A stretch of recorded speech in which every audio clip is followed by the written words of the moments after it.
안녕하세요. 옛 이야기입니다. 오늘도 와주셔서 감사합니다.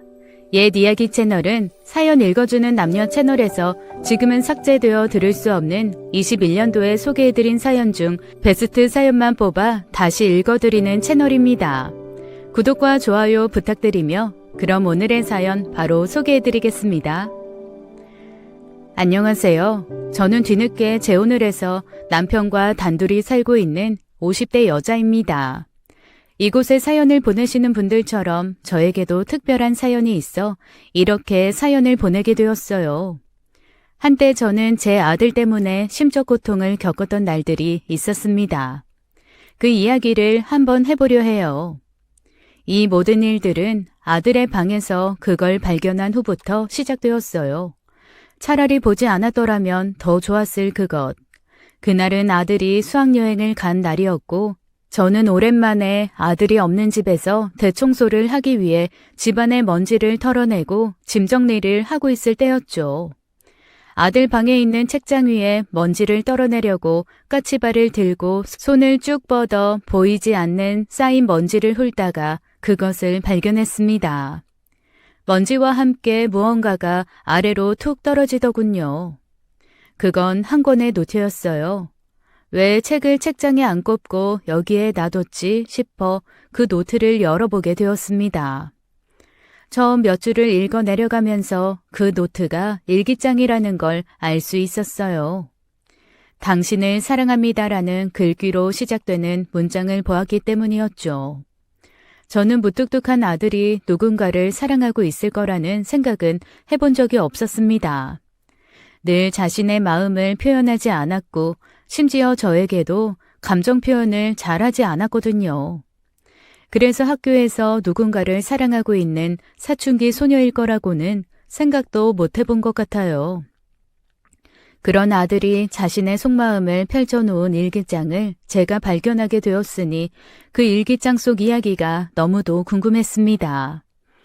일기장을 훔쳐보는 건 나쁜 일이지만 평상시 속마음을 알 수 없는 아들의 이야기가 너무나도 궁금했었기에 해서는 안 될 짓을 하고 말았죠.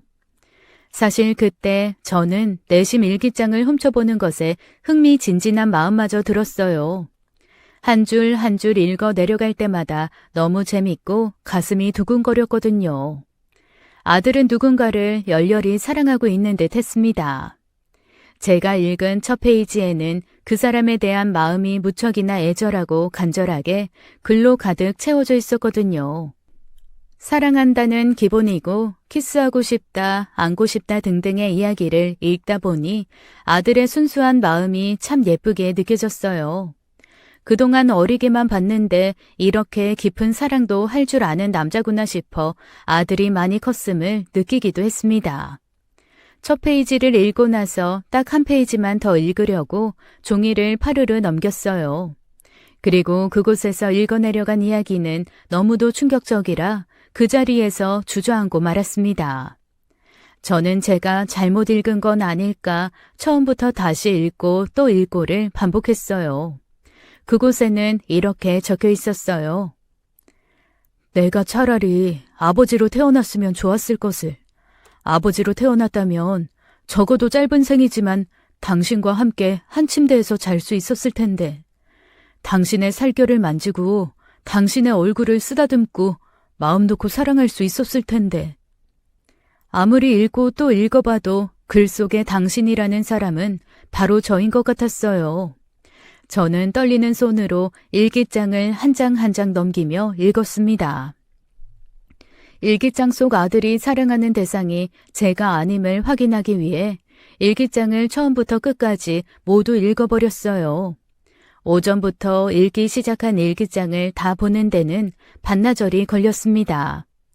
저는 점심도 먹지 않고 아들 방에 어둠이 내릴 때까지 그 방에 주저앉아 일기장을 보았어요. 이렇게 일기장 하나 보는데 오랜 시간이 걸린 것은 그곳의 주인공이 제가 아님을 확인하고 또 확인하기 위함이었죠. 하지만 일기장의 전부를 읽고 난 후에 그곳의 주인공이 저라는 게 확실해지더군요. 저는 너무 충격을 받아 이 일을 어떻게 해야 할지 난감했어요. 아들이 저를 사랑하고 있다니 그것도 여자로서. 그건 지금껏 제가 살아온 인생에서 단 한 번도, 단 한순간도 생각해 본 적 없는 일이었습니다. 저는 일기장을 원래 자리로 돌려놓고 앞으로 어떻게 해야 할지 고민을 하게 되었어요. 불도 켜지 않아 캄캄한 거실 소파에 앉아 아들이 왜 이런 생각을 하게 되었는지를 곰곰이 생각해 보았습니다. 그 생각을 하기 위해서는 아주 오랜 과거로 시간을 되돌려야 했죠. 1993년 제 나이 22살, 남편 25살에 결혼을 하게 되었어요. 남편과는 한 동네에 살았는데 제가 20살 때부터 남편을 남몰래 좋아하고 있었죠. 그러던 어느 날 아버지께서 선자리가 들어왔다며 제 의사는 묻지도 않고 다방에 가서 그 남자를 만나보고 오라고 하더군요. 아버지, 저 선보기 싫어요. 저는 연애하다가 결혼할 거예요. 연애는 무슨 연애야? 아버지가 시키면 시키는 대로 해야지. 자고로 여자는 제일 미모가 좋을 때 시집을 가야 잘 사는 거요. 싫어요. 저 손 안 볼 거예요. 그렇게 방으로 휙 돌아와 이불 속에 들어가 눈물을 흘리고 있는데 어머니가 들어오셨어요.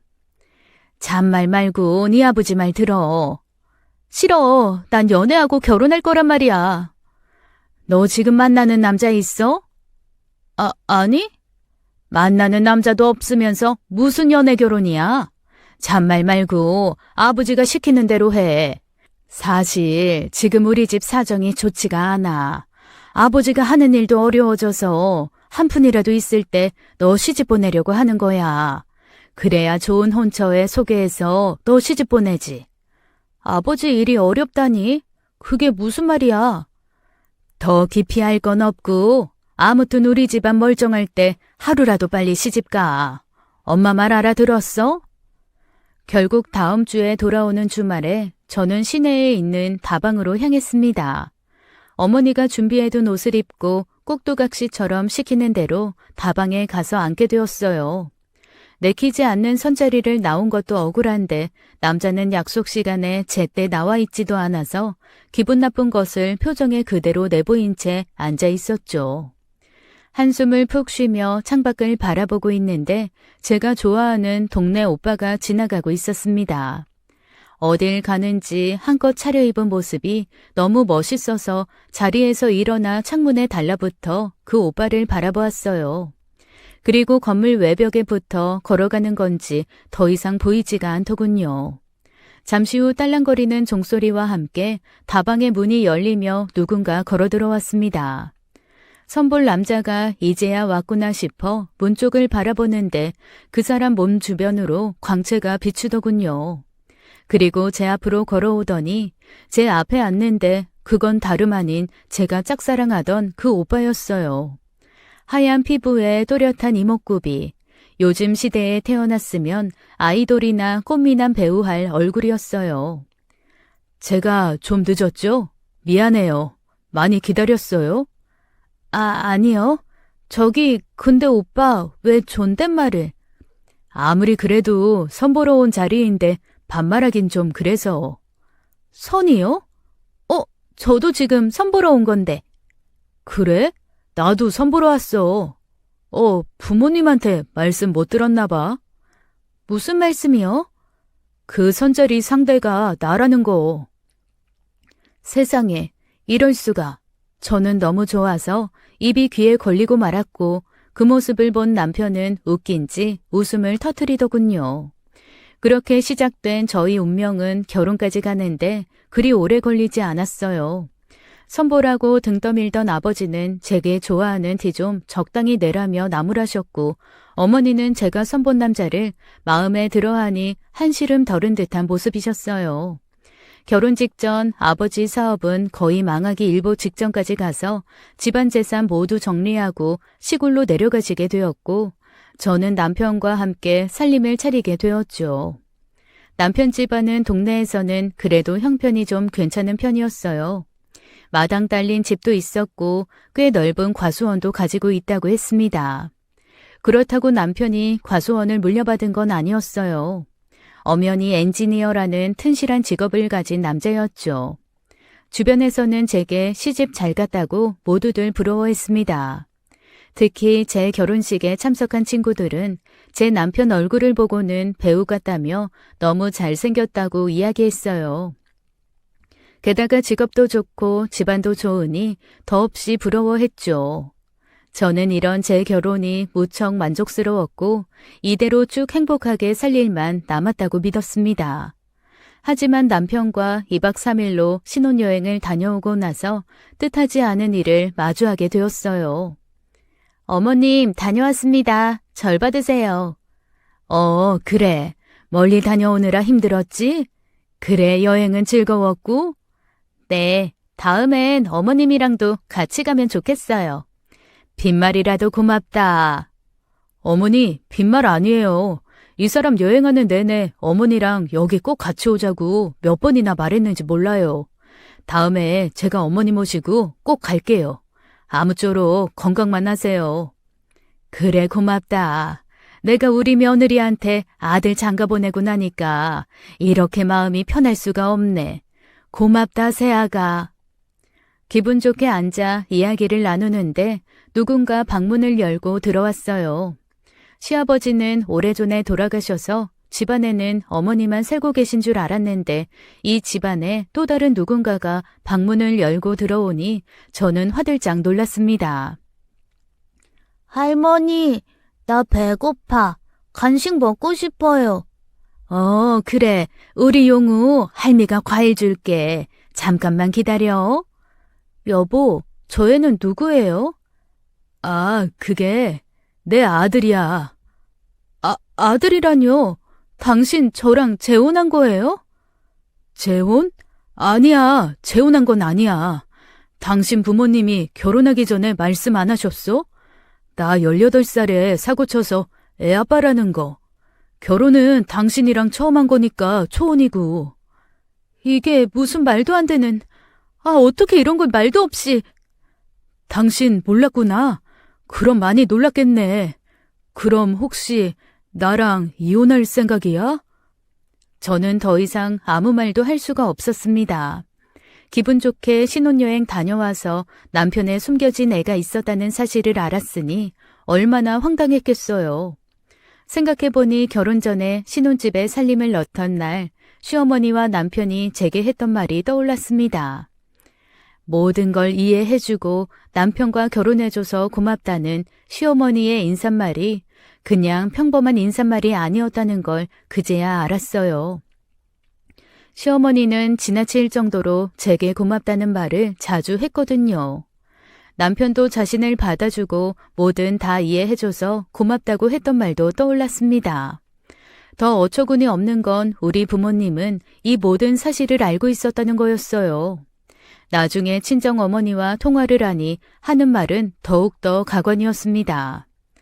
엄마, 어떻게 이런 사실을 숨길 수가 있어? 그럼 너 이혼이라도 하겠다는 거야? 이혼하겠다는 게 아니라 그래도 이런 사실은 처음부터 알려줬어야지. 미숙아, 우리 집 사정 너도 알겠지만 우리 집 사정으로는 너희 시댁만큼 좋은 곳에 혼자 넣기 어려워. 홍서방한테 아들 있는 거 말고는 흠잡을 데 하나 없는 집안이야. 게다가 너희 시어머니 인성도 좋다고 정평 나 있고 집에 재산도 좀 있고 홍서방 직업도 좋고 그 집 아들 얘기 너한테 안 한 거는 다 이유가 있어서 그래. 너 혼담 들어왔을 때 그 집에서 먼저 얘기했어. 자기 손자는 너희 시어머니가 죽을 때까지 보살피겠다고. 그렇게 신신당부해서 또 그 집에 시집 보낸 거야. 그러니까 홍서방 아들은 없다고 생각하고 너희 둘만 잘 살면 돼. 엄마, 그게 말이 돼? 그렇다고 멀쩡히 살아있는 아들이 없는 아들이 되는 건 아니잖아. 너한테 말 못한 건 미안해. 근데 너가 너무 홍서방 좋아하니까 결혼하고 나면 네가 이해해 줄 줄 알았지. 그래서 네 생각은 어떤데? 홍서방 아들 때문에 홍서방이랑 헤어질 거야?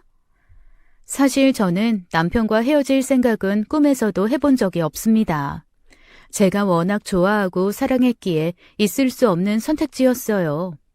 결국 저는 남편의 아들 존재를 받아들였고 그렇게 남처럼 대하며 서로 각자의 집에서 각자의 인생을 살기로 했습니다. 정말 친정엄마 말대로 살았어요. 남편에게 7살 아들이 있다는 사실만 달라지지 않을 뿐 그 아이는 시댁에서 돌보며 살았기 때문에 저에게 어떠한 피해도 없었습니다. 다만 남편이 아들을 만나러 가끔씩 방문할 때와 명절에 시댁에 갈 때만 마주칠 뿐이었죠. 서로 얼굴 볼 일 없으니 크게 불만이 생기거나 악감정이 생길 일은 전혀 없었습니다. 숨겨진 손자 때문인지는 몰라도 시어머니께서는 제게 무척 잘해주셨고 남편도 제게 더할 나위 없이 잘해주고 사랑해줬기에 점차 안정감을 찾아갔어요. 그렇게 행복한 신혼생활을 하며 남편 내조를 하며 사는 게 제 인생의 낙이었습니다. 하지만 이 행복은 그리 길지 않았어요. 이대로 행복하게 살았다면 이렇게 이곳에 사연을 쓸 일도 없었겠죠. 사람의 인생이란 한 치 앞도 알 수 없다더니 정말 그렇더군요. 결혼한 지 1년 조금 넘었을 무렵 저는 남편이 퇴근할 시간에 맞춰 저녁밥을 차리고 있었습니다. 남편이 좋아하는 소고기 뭇국을 끓여놓고 기다리고 있는데 퇴근할 시간이 지나도 오지를 않더군요. 회사에 전화를 넣어봐도 퇴근했다는 대답만 들려올 뿐이었어요. 그리고 저녁 8시쯤 되었을 때 집으로 한 통의 전화가 걸려왔습니다. 불안감을 아는 채로 수화기를 들어 전화를 받았는데 청천벽력 같은 통보를 받게 되었어요. 남편이 교통사고로 사망했다는 이야기였죠. 무슨 옷에 무슨 신발을 신고 갔는지도 기억이 나지 않을 정도로 혼이 쏙 빠진 채로 병원으로 달려갔습니다. 이미 남편은 시체 안치소로 이동되어져 있었고 그곳에서 남편의 모습을 볼 수 있었어요. 그 심정은 말로 다 표현이 안 될 정도로 슬프고 허망하더군요.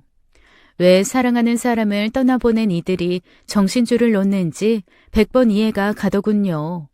저도 정신줄을 놓칠 것만 같았으니까요. 장례식장에는 저와 시어머니 그리고 남편의 아들이 상주 자리를 지키게 되었어요. 남편의 사망 소식을 듣고 친정 부모님이 달려오셨죠. 친정 부모님 얼굴을 보자 참아왔던 눈물이 터져 나왔습니다. 그 자리에서 대성통곡에 오열을 하고 말았어요. 꺼이꺼이 넘어가는 숨을 간신히 쉬어내며 울음을 터뜨리니 친정 부모님도 걱정이 많이 되셨나 봐요. 미수가 정신 바짝 차려. 너 이렇게 무너지면 홍서방 3일장도 못 치른다. 아버지가 미안해. 너 이렇게 과부 만들려고 시집 보낸 거 아니었는데. 아버지가 미안하다. 친정 아버지는 연신 미안하다는 말만 하셨고 어머니는 제게 정신줄 잡아야 네가 산다며 저를 버티게 해주셨어요. 장례를 모두 끝내고 신혼집도 정리해버리고는 혼자서 살만한 집을 구해서 나왔습니다. 도저히 신혼집에서는 너무 많은 추억이 담겨 있어서 맨 정신으로는 살 수가 없더군요. 하지만 이사를 가도 떠난 남편에 대한 그리움이 사라지진 않더군요. 상실감의 폐인처럼 지내니 부모님이 걱정이 이만저만이 아니었어요. 결국 어머니가 제가 사는 집에 짐을 싸들고 오셔서는 제가 제대로 먹고 살 수 있게 도와주셨습니다. 그리고 아버지는 매일같이 전화해서 취직을 하라고 성하셨어요. 집에서 벽만 바라보고 하루 종일 가만히 앉아있는 제가 불안했던 거겠죠. 그런 부모님의 노력 덕분에 저는 취직을 하고 겉으로 보기엔 아무 문제가 없는 사람처럼 그렇게 사회생활을 시작했습니다. 확실히 집에만 있는 것보다는 바쁘게 살아가니 남편에 대한 생각이 조금은 덜 들었어요. 물론 일을 하다가 불현듯 남편이 떠오르면 가슴이 미어지는 건 어쩔 수 없었지만요. 그렇게 3년 정도의 시간을 보냈습니다. 어느 주말 집으로 한 통의 전화가 걸려왔어요. 제 어머니가 저와 통화하기 위해 놓아둔 전화기였는데 제 부모님 말고는 제게 전화할 사람이 없다고 생각했습니다. 그런데 제게 전화를 건 상대는 뜻밖의 인물이었어요. 미수가 잘 지내고 있니? 아, 어머님? 그렇게 저희 대화는 더 이상 오고 가기가 어려웠어요. 양쪽에서 전화기를 붙잡고 눈물을 훔치고 울음을 삼키느라 목이 메어 어머님도 저도 말을 할 수가 없었거든요. 간신히 감정을 추스르고 어머님이 말씀하셨습니다. 내가 긴히 할 말이 있어서 이렇게 전화했어.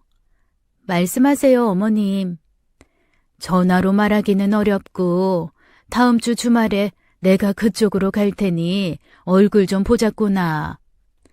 시어머니의 목소리는 어딘지 모르게 불안해 보이기도 하고 간곡해 보이기도 했어요. 회사에 나가는 일주일 내내 시어머니가 내게 할 말이 무엇인지 생각해 보았지만 도통 아무 생각도 떠오르지 않았죠. 그리고 약간은 긴장된 마음으로 시어머니를 만나러 가게 되었습니다. 찻집에서 마주친 시어머니는 그동안 마음고생을 많이 했는지 얼굴이 10년은 더 늙어 보이셨어요. 그 전에 고운 자태는 찾아볼 수가 없었습니다. 그리고 시어머니가 저를 앞에 두고 어렵게 입을 떼었습니다. 긴 말 안 하고 바로 이야기할게, 미수가. 우리 용우 네가 좀 맡아줄 수 있을까? 네? 용우를요? 제가 왜 용우를? 게다가 남편도 죽고 없는데 왜 용우를 저한테 맡기시려고 하세요? 그게 나한테 사정이 생겨서 그래. 제발 이 늙은이 소원 좀 들어주면 안 되겠니? 나도 염치 없는 것 알아. 그런데 정말 나한테 사정이 있어서 그래. 제발 좀 부탁한다. 어머님, 아무리 용우가 정우 씨 아들이지만 저랑은 피 한 방울 안 섞인 남이에요. 그런 저한테 용우를 맡으라니요. 어머니 사정이 뭔지 모르겠지만 저 절대로 그 아이 맡을 수 없어요. 그래, 알겠다. 못난 시모라 이런 부탁이나 하고 너한테 미안하구나. 저 이만 가볼게요. 앞으로 저한테 이런 걸로 연락 안 하셨으면 좋겠어요. 시어머니의 황당한 이야기를 뒤로하고 나와 한참이 지나서야 시어머니의 사정이 뭔지 궁금했지만 이제 와서 물어볼 수도 없는 일이었죠. 어차피 용우라는 아이를 맡아줄 것도 아닌데 그 사정이 뭔지 알아봤자 저한테 좋을 것 하나 없을 거라 생각했습니다. 그리고 얼마 지나지 않아서 한 통의 연락을 받았어요. 이미숙 씨 되시죠? 여기 땡땡 경찰서인데요. 한명자 씨 아시죠? 경찰서요? 한명자 씨는 저희 시어머니 되시는데요. 무슨 일이시죠? 한명자 씨가 실종됐다는 신고가 들어왔어요. 혹시 최근에 만난 적 있으세요? 실종이요? 그게 무슨 말씀이세요? 주변 분들 말에 의하면 한명자 씨가 치매를 앓고 계시다고 하던데 정신이 온전치 못한 상태로 나가셨다가 길을 잃으신 것 같아요. 치매요? 제가 어머님 한 달 전쯤 만났었는데 그땐 멀쩡하셨었어요. 그런데 치매라뇨. 뭐 아무튼 최근엔 못 보셨다는 거죠? 그럼 혹시 한명자 씨가 찾아오거나 만나시게 되면 연락 좀 부탁드립니다. 시어머니가 치매라니 상상도 못한 일이었어요. 설마 일전에 시어머니가 사정이 있다는 이야기가 이거였나 싶더라고요. 저는 너무 걱정이 돼서 퇴근 후에는 집으로 가지 않고 시댁으로 향했습니다. 그리고 주말이 되었을 때는 시댁에서 지냈어요. 그동안 용우라는 아이를 챙겨줄 사람이 없어 동네 사람들이 오며 가며 먹을 것을 갖다주고 간간히 와서 들여다봐준 모양이더군요. 저는 그 아이의 밥을 차려주며 함께 시어머니가 돌아오기를 기다렸습니다. 이름이 용우라 그랬나? 네. 용우는 몇 살이야? 10살이요. 그렇구나. 할머니 언제부터 이러신지 알아? 아빠 돌아가시고 나서 점점 안 좋아지셨어요. 그리고 요즘 들어서는 점점 심해져서 막 이상한 소리 하시고 바지에 오줌도 싸셨어요. 그랬구나. 할머니가 자주 그러셔? 가끔이요. 괜찮을 때는 원래 우리 할머니 같고 안 괜찮을 때는 다른 사람 같아요. 그렇게 마음 졸이며 주말 내내 시댁에서 용우와 함께 지내고 있을 무렵 누군가 문을 벌컥 열고 들어오는 소리가 들렸습니다. 문 앞에는 시어머니가 맨발에 꾀죄죄한 모습으로 서 계셨어요. 용우가 시어머니에게 달려가 안겼고 시어머니는 용우를 와라 끌어안고는 엉엉 우셨습니다. 8일 만에 제정신으로 돌아온 시어머니는 길을 헤매다가 사람들에게 물어물어 간신히 집으로 돌아올 수 있었대요. 어머님, 이게 어떻게 되신 거예요? 몸 상한 데 없으세요? 나는 괜찮다. 네가 용우 옆에 와주었구나. 고맙다. 나도 모르게 정신줄 놓고 집을 나갔나 봐. 그리고 정신이 돌아왔는데 어디가 어딘지 하나도 모르겠더라고. 용우 그 어린 게 혼자 집에 있을 거 생각하니까 심장이 덜컥 내려앉아서 얼마나 무서웠는지 몰라. 그런데 네가 이렇게 옆에 와준 걸 보니 정말 고맙구나. 집엔 어떻게 찾아오신 거예요? 다행히 잠깐 정신이 돌아왔어. 집에 오려고 얼마나 정신줄을 바짝 잡았는지 몰라. 그래도 이렇게 무사히 돌아올 수 있어서 다행이다. 저는 시어머니를 시댁집으로 모시고 따뜻한 밥을 지어내 차려드렸어요. 그리고 많이 피곤하신지 앉아서 잠이 들려고 하시더라고요. 어머님, 들어가서 주무세요.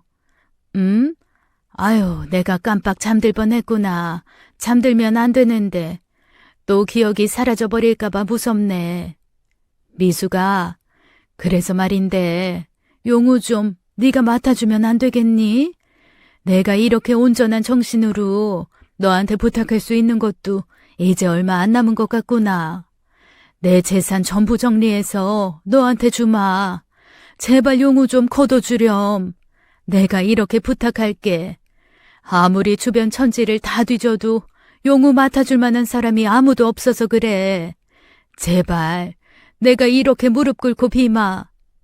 어머님, 이러지 마세요. 저 정말 못해요.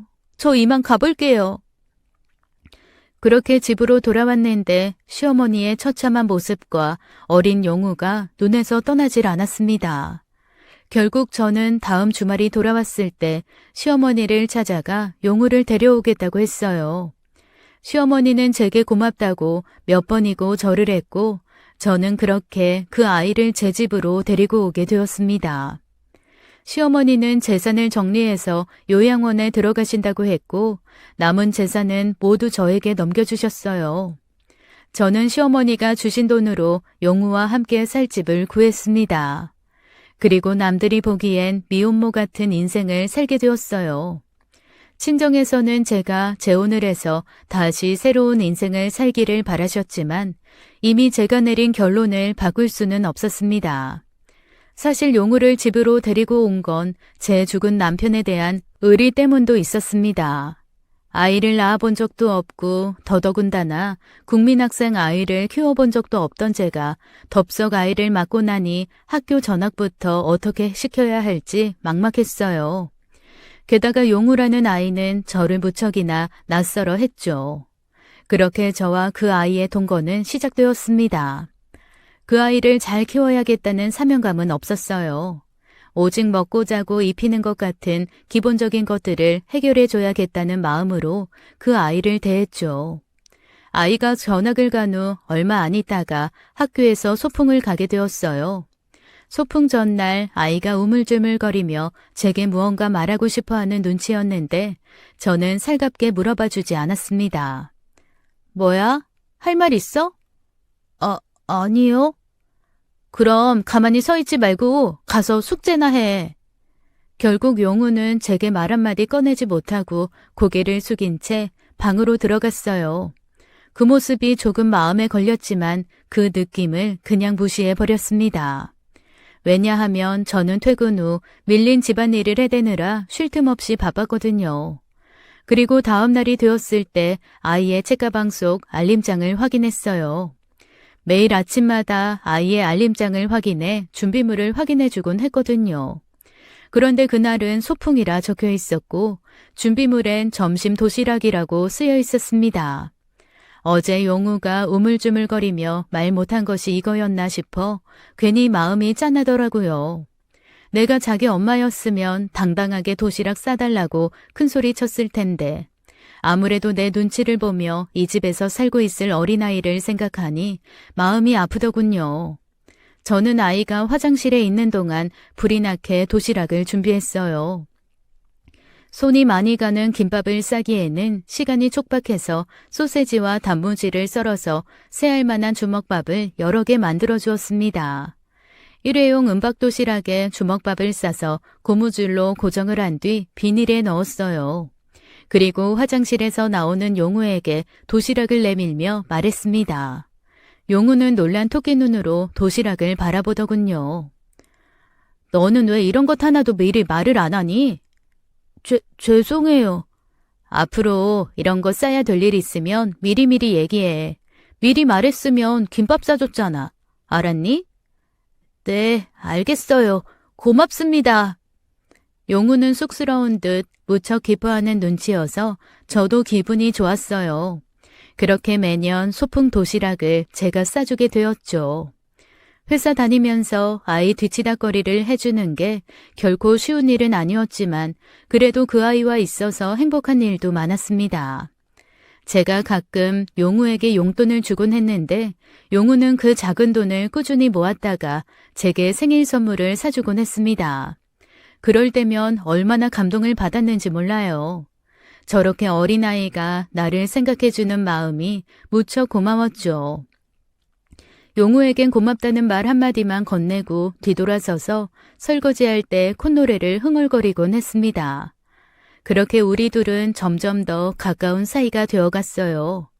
남편 기일에는 함께 산소를 찾아가 인사하고 오기도 했고요.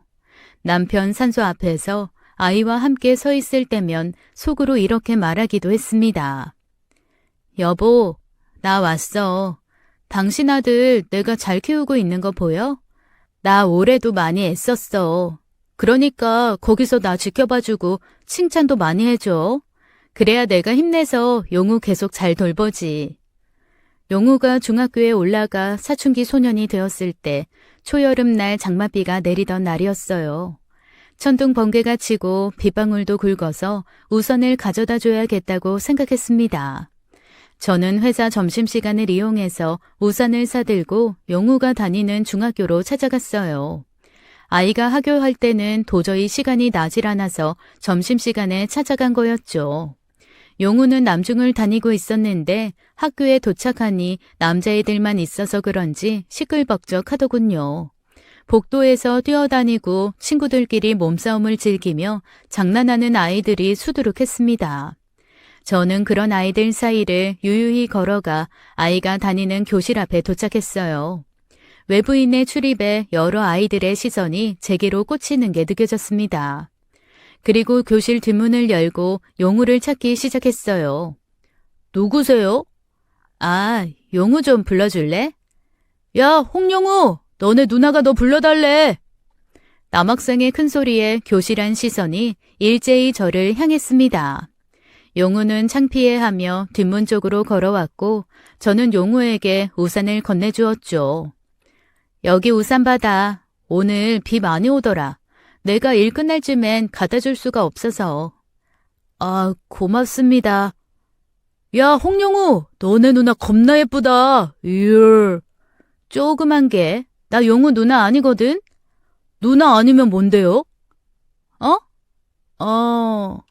순간 뭐라고 말해야 할지 고민이 되었어요. 엄마라고 하기도 뭐하고 그렇다고 달리 뭐라고 제 자신을 소개해야 할지 난감하더군요. 결국에 짧은 시간에 제가 생각해낸 거라고는 이런 대답이었습니다. 나? 용우 가족. 에이, 뭐야. 그럼 설마 엄마예요? 엄마라고 하기엔 너무 젊은데. 야, 너 자리로 가서 밥이나 마저 먹어. 왜 이렇게 남일에 관심이 많니? 용우야, 나 그만 가볼게. 이따가 집에서 보자. 그렇게 용우를 뒤로 하고 나왔는데 그 뒤로 어떤 일이 벌어질지는 상상도 못했습니다. 제 나이가 그 당시 30살이었으니 중학생 아들을 두기엔 많이 이른 나이였어요. 용우와 저의 나이 차이가 15살 차이였으니 아이들 눈에도 제가 많이 젊어 보였나 봅니다. 게다가 결혼도 안 하고 애도 낳지 않은 몸이니 아무래도 결혼한 여자들보다는 조금 더 젊어 보였을 수도 있겠네요. 아무튼 그날 저녁에 퇴근을 하고 집에 돌아와 보니 용우의 얼굴에 피멍이 들어 있었어요. 홍용우, 너 얼굴이 왜 이래? 누가 이랬어? 신경 쓰지 말아요. 얼굴을 이 모양을 해왔는데 어떻게 신경을 안 써? 너 바른 대로 말해. 무슨 일 있었어?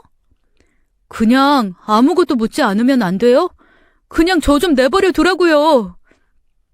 용우가 제게 그렇게 감정적으로 칼날을 세우며 말하는 건 처음 겪는 일이라 무척 당황스럽더군요. 아이가 문을 쾅 닫고 제 방으로 들어가 버리는 바람에 그 후로 더 이상 어떤 대화도 나눌 수가 없었습니다. 아이를 윽박질러 강제로 말하게 할 수도 없으니 그저 기다리기만 했어요. 그리고 다음 날 자연스럽게 그날 무슨 일이 있었는지 알게 되었습니다. 학교 담임 선생님께서 전화가 와서는 시간 내서 학교에 방문해달라고 했거든요. 어머님 많이 놀라셨죠? 사실 용우가 어제 반 친구랑 싸움이 붙었어요. 진구라는 친구가 무슨 말을 했는데 그 말을 듣고 용우가 화가 나서 친구를 먼저 때렸더라고요. 용우가요? 우리 용우는 절대로 누굴 먼저 때릴 애가 아니에요, 선생님. 그 애가 도대체 뭐라고 했길래 착한 용우가 화가 난 건가요? 그게 어제 어머님이 저희 교실에 다녀가신 후에 아이들 사이에서 어머님의 존재에 대해서 용우한테 캐물었나 봐요.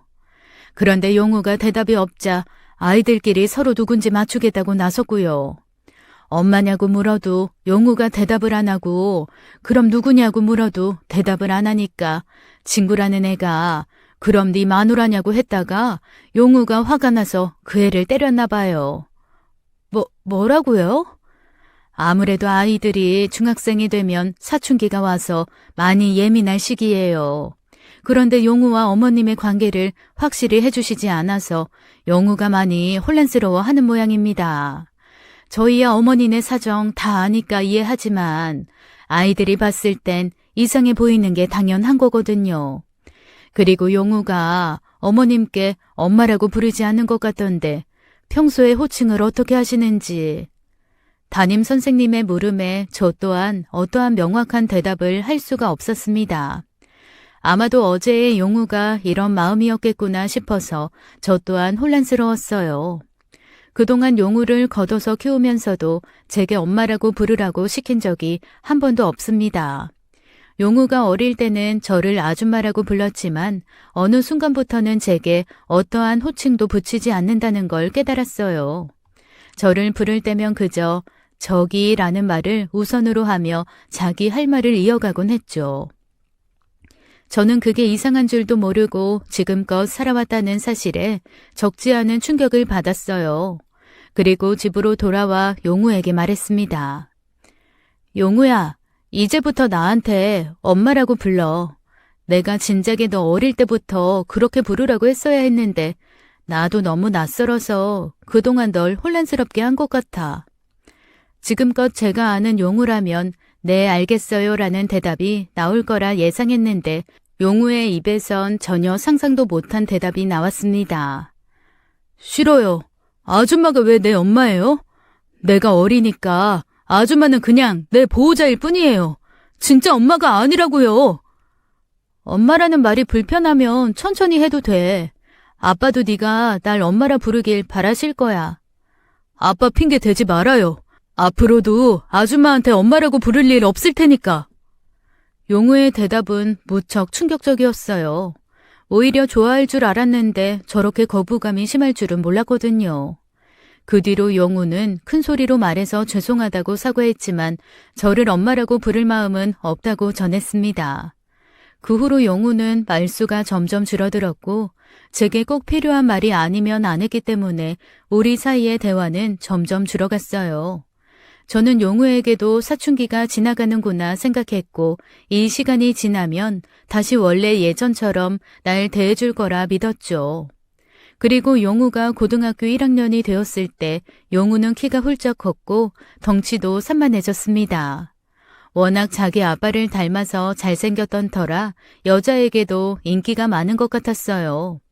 용우 방을 청소하다가 가끔씩 쓰레기통에서 러브레터를 발견하곤 했거든요.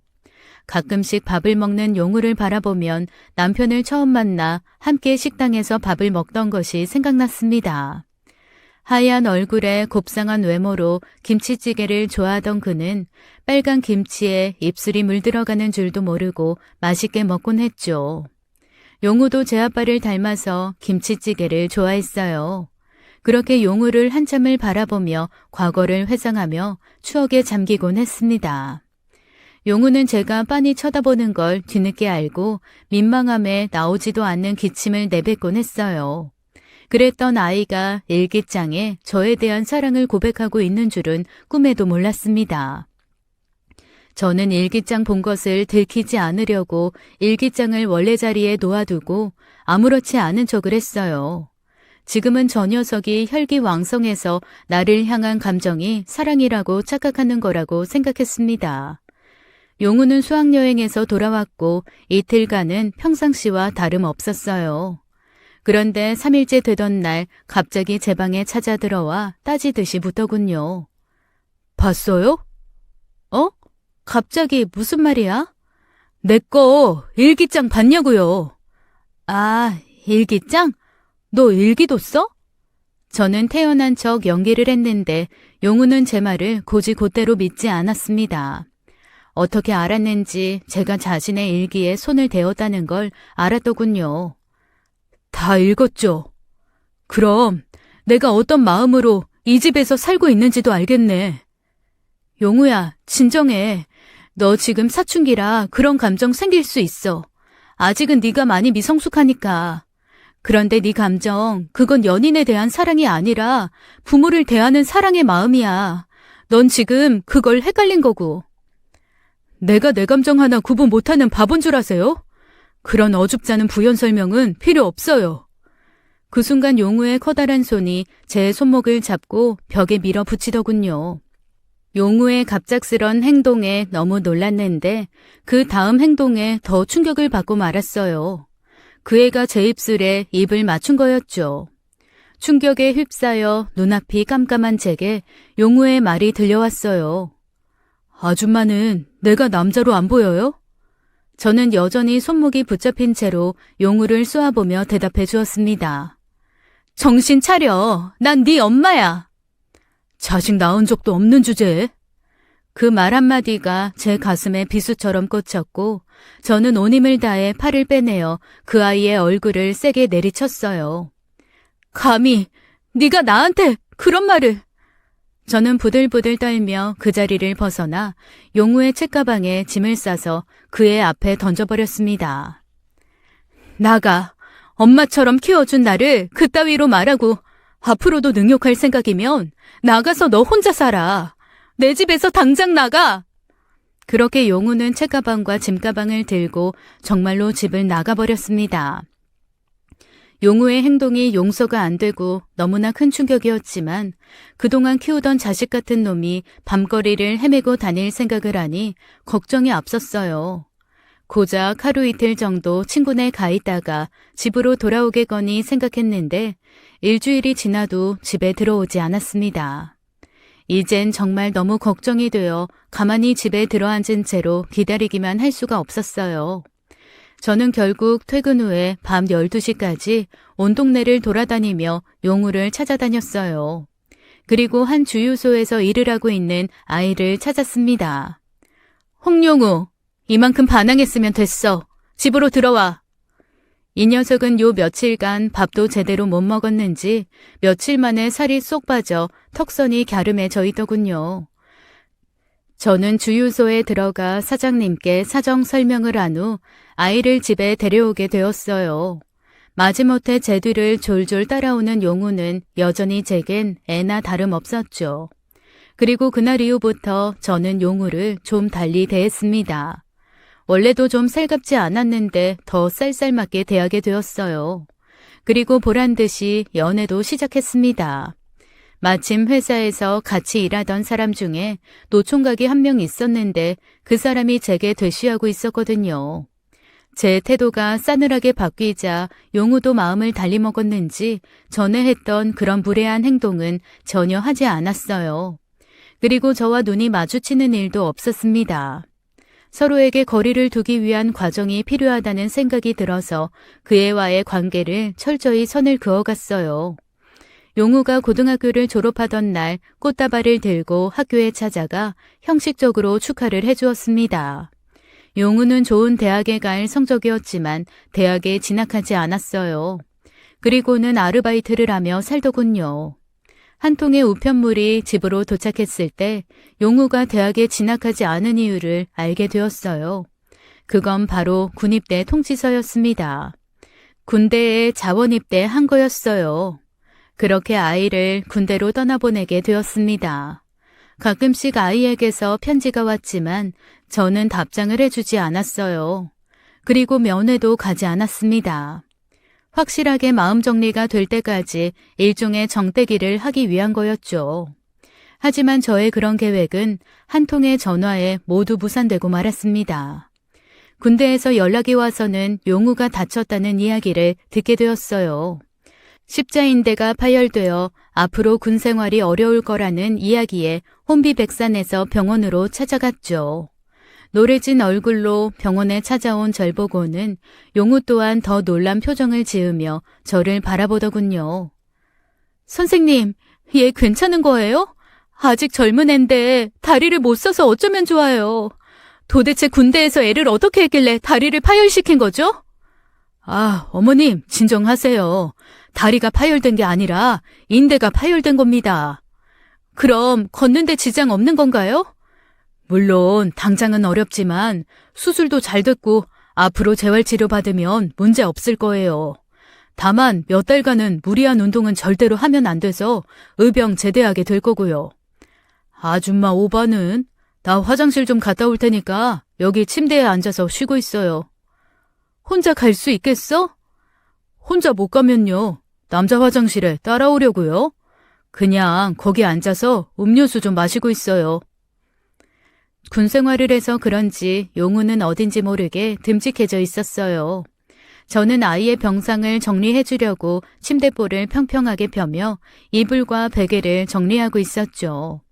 그런데 베개 밑에 무언가가 만져졌어요. 그건 다름 아닌 제 사진이었습니다.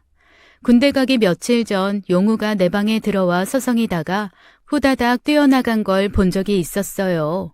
그날 용우가 안 하던 짓을 해서 뭘 한 건가 싶었는데 군대 가기 전에 제 사진을 가져간 거였죠. 그 사진을 바라보다가 조용히 다시 원래 있던 베개 밑에 놓아두고 이불도 아까처럼 다시 헝클어 버렸습니다. 정리한 흔적 없이요. 그리고 용우의 병상 침대에 누워서 천장을 바라보고 있었어요. 잠시 후 용우가 들어왔고 저는 침대에서 일어나 자리를 비켜주었습니다. 많이 피곤해요? 아니, 그냥 침대가 편한가 해서 누워봤지. 많이 피곤해 보이는데. 여기 누워요. 난 괜찮으니까. 아니래도. 너 얼른 누워. 환자가 누워야지. 왜 멀쩡한 사람을 자꾸 누우래? 그날 이후 저는 저부터 달라져야겠다는 생각이 들었어요. 그동안 용우에게만 저를 엄마라 부르라고 강요했는데 이제는 저부터 호칭을 제대로 해야겠다는 생각이 들었죠. 이번 기간을 모두 끝내고 집으로 돌아왔을 때 용우에게 진수성찬을 차려주었습니다. 아들, 와서 밥 먹어. 무슨 아들이야, 어색하게. 쉰소리 말고 앉아. 엄마가 우리 아들 좋아하는 것들로 잔뜩 차려놨으니까 얼른 먹어봐. 쉰소리는 내가 아니라 아줌마가 하고 있구만. 군대 갔다 오더니 잔소리가 늘었네. 그동안 많이 힘들었지?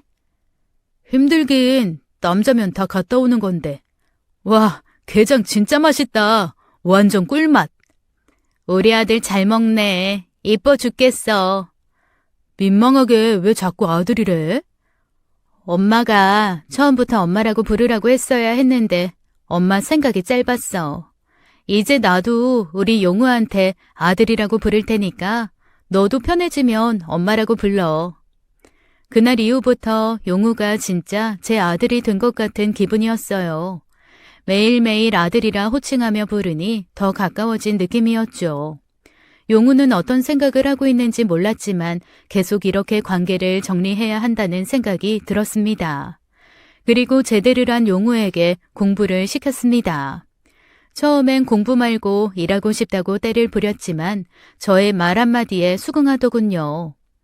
엄마 소원이 우리 아들 대학 가서 예쁜 여자친구 사귀고 취직해서 좋은 여자 만나서 결혼하는 거야. 그 한마디에 말 잘 듣는 순한 양이 돼서 공부를 하더니 1년 만에 원하는 대학에 합격하더군요. 그리고 아들이 합격 사실을 확인하던 날 제게 큰 소리로 말했습니다. 엄마, 나 합격했어. 용우야, 너 지금 뭐라 그랬어? 다시 말해봐. 나 합격했다고. 그거 말고 그 전에 한 말. 몰라? 내가 뭐라 그랬어? 방금 엄마라고. 내가요? 나 그런 말 한 적 없는데. 저는 용우가 대학에 합격한 것도 기뻤지만 엄마라는 말에 기분이 더 좋았어요. 아들에게 엄마로서 인정받는 기분 같았거든요. 그 후로 아들은 대학에 들어가 낭만적인 캠퍼스 라이프를 즐겼고 예쁜 여자친구도 사귀기까지 했습니다. 그런 모습을 보니 그제야 안도감이 들었어요. 그리고 저도 사귀던 남자친구와 결혼을 약속하게 되었습니다.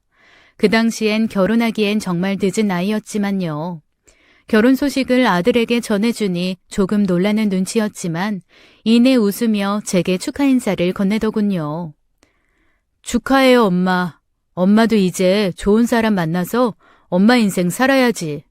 아저씨 성격도 좋고 능력도 좋아 보여서 안심이야. 그리고 결혼식을 2주 정도 남겨둔 어느 날 용우가 술에 취해 집에 들어왔어요.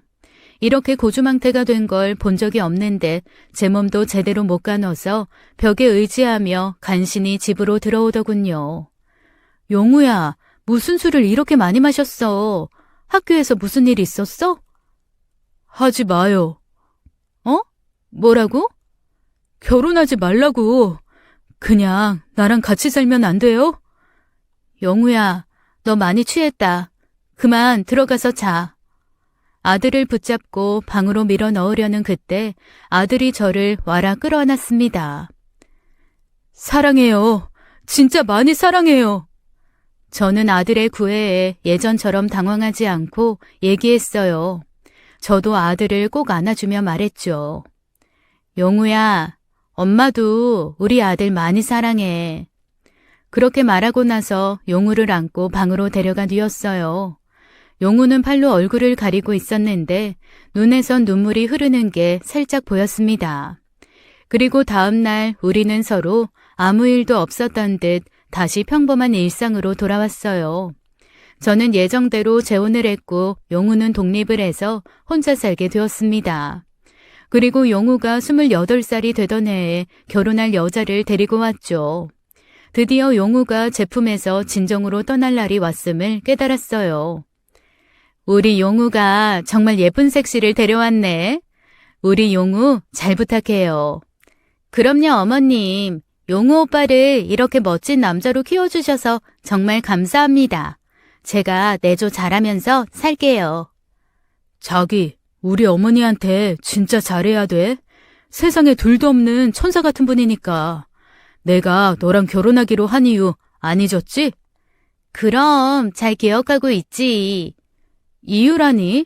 서로 사랑해서 결혼하는데 결혼해도 이유가 있니? 그게요, 어머님. 용우 오빠가 자기 어머니 잘 모셔야 한다는 조건 달고 저랑 결혼해준다고 한 거예요. 어머, 용우야, 그럼 못 써. 아가씨도 나 안 모셔도 되니까 그냥 흘려들어요. 아니에요, 어머님. 제가 좋아서 그러겠다고 한 거예요. 아가씨가 넉살도 좋네. 아들이 데려온 색시를 보니 전 남편을 열렬히 사랑했던 제 모습이 떠올랐어요. 그리고 결혼 전에 용우와 색시감을 데리고 전 남편의 빈소를 찾았습니다. 여보, 우리 용우 잘 컸죠? 우리 아들 당신 닮아서 이렇게 멋지게 컸어요. 오늘은 색시감도 데리고 왔는데 보세요. 너무 예쁘죠? 두 선남선녀가 행복하게 살 수 있게 당신이 하늘에서 잘 보살펴줘요. 나 그동안 당신 아들 잘 키웠으니까 그 정도는 해줄 수 있죠? 그렇게 인사를 마치고 집으로 돌아와 아들의 결혼 준비를 했습니다. 그리고 아들의 결혼 전날 아들이 제게 술 한잔 하자더군요. 저는 아들과 소주를 한 잔씩 하며 기분 좋은 밤을 보내고 있었어요. 서로 추억을 회상하며 즐거운 대화를 하다가 추억거리가 다 떨어지니 대화에 빈 공백이 생기더군요. 아들은 저의 비어있는 술잔에 술을 따르더니 말했습니다. 그동안 키워주셔서 감사합니다. 비록 어머니와 피 한 방울 섞이지는 않았지만 어머니가 저를 받아주신 그날부터 어머니는 제 유일한 가족이자 제 어머니였고 제 첫사랑이었어요. 그동안 어머니가 저 불편해한 것 알아요. 이젠 어머니를 온전히 제 어머니로 생각하고 모시겠습니다. 그리고 그동안 저 키워주신 것처럼 저도 어머니께 효도하며 살게요. 아들의 차분한 말을 듣고 있으려니 저절로 눈물이 흘렀어요. 그동안 고생한 것에 대한 보상을 받는 기분이었죠. 그리고 다음 날 아들의 결혼식 날이 되었습니다. 결혼식을 진행하며 아들이 어머니를 안아주는 순서가 되었고 아들이 저를 꼭 안아주더군요. 그리고는 제 귓가에 사랑한다고 말해주었어요. 이번에 아들이 제게 속삭인 사랑은 진정으로 부모를 향한 사랑이었기에 제 가슴은 더없이 따뜻해졌습니다. 저도 아들에게 사랑한다고 대답해 주었어요. 그 후로 아들은 아이도 둘이나 낳고 행복하게 살고 있습니다. 예전에 그 일들은 마치 없었던 일처럼 엄마와 아들로서 잘 지내고 있어요. 요즘은 하루가 멀다 하고 아들에게서 전화가 옵니다. 손주들 좀 봐주면 안 되냐고 전에 없던 애교까지 부리며 징징거리네요. 요즘에 며느리들도 이래야 먹고 산다면서 제게 덜컥 아이 둘을 맡기려고 한답니다. 그래서 다음 달부터 제가 아이를 봐주기로 했어요. 남편은 제가 힘들까봐 걱정하는 눈치이지만 그래도 손주들이 오면 심심하진 않겠다며 내심 기대하는 것 같습니다. 저와 남편 사이에는 이상하게 아이가 생기지 않아서 자식을 놓지 않고 살고 있거든요. 제 인생에서 자식은 오직 용우 하나뿐인가 봅니다. 제 이야기는 여기까지입니다. 긴 이야기 들어주셔서 감사합니다. 지금까지 옛 이야기였습니다. 끝까지 시청해주신 여러분 감사드리며 저희는 다음 사연으로 돌아올게요. 감사합니다.